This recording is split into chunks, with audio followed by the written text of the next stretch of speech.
Hello, I just realised I hadn't done an intro for this one. So this weaving technique is RYA loop. So shall we get straight into the video? Today we're going to be doing RYA loop weaving stitch.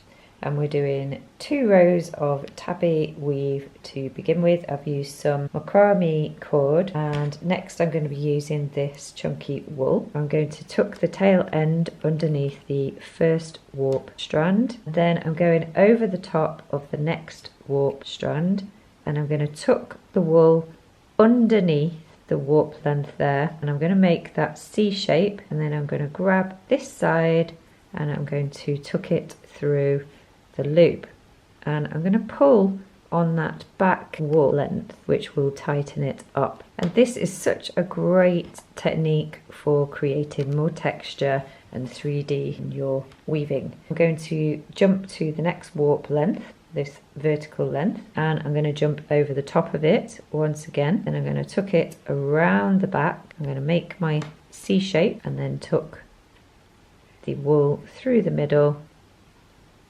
and pull that tightly. So when you're using sort of various different thicknesses of wool, you can also do every 2 strands of the warp length. I'm just doing it singular just to show you to begin with. So we're going to jump over the top of the next one, tuck it around the back, grab my wool and pull that through the middle. Give that a nice tug to tighten it all up. Here we go.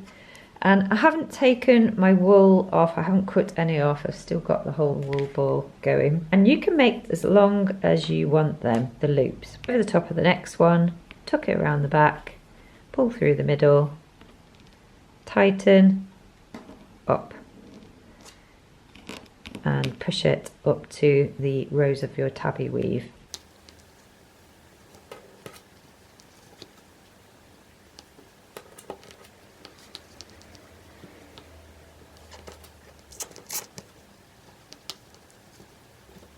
Now that I've finished that row, you can see it can create such a textural effect, which is cool. If you wanted to, you could cut through the loops and have that as a very wavy fringe, but I've always liked it with the loops, so leaving it as the RYA loop. You're just going to push that out of the way, and if you're wanting to do quite a lot of depth with the loops, I've just done my 2 rows of the tabby weave. That would just be hidden later with the loops. And then I'm going to jump down. I didn't cut off the wool from the ball of wool there. I'm going to jump down, that's on and over the previous one, so I'm going to tuck it underneath, make a C shape, pull the wool through and give that a nice tight pull.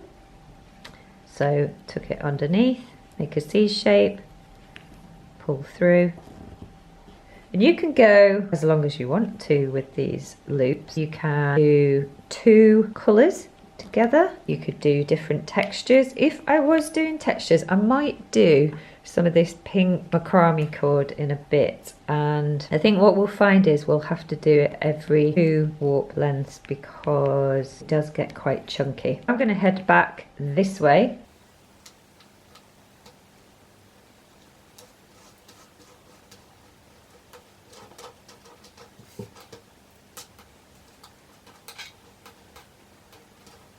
So I'm going back the opposite direction this way, and I'm just following on from the 2 rows that I've done with the tabby weave onto my loops again. Yeah, you can do this with fabrics.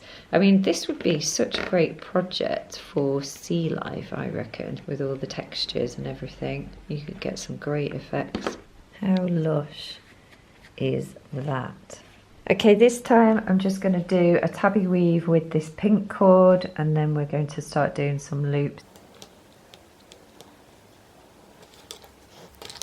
Tuck it right underneath, just going to tuck it underneath that first warp length. And this time I'm just going to jump over 2 warp lengths. So I'm going to go over the top, tuck it around the back to make my big C shape, and then pop through, and then I'm going to jump over 2 again around the back, pull through, and I'm just pulling that really tightly, make sure that it's rock solid and underneath that plain weave. First row, check, and then we're going to head back So I'm going to do 2 rows of the loops. So 1, 2 strands of the warp underneath, and I'm just doing 2 warp lengths because it just helps accommodate this chunkiness that's coming from the cord. I would do the same with fabric as well. Okay, just finishing off with my tabby.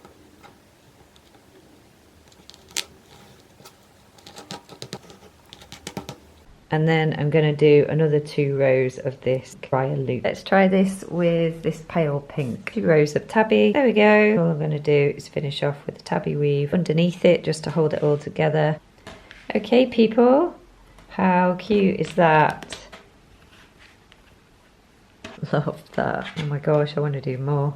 Okay, hope you like, and subscribe to the channel if you are new and you've enjoyed it today and you want to see more free content like this. I'll see you in my next one. Bye.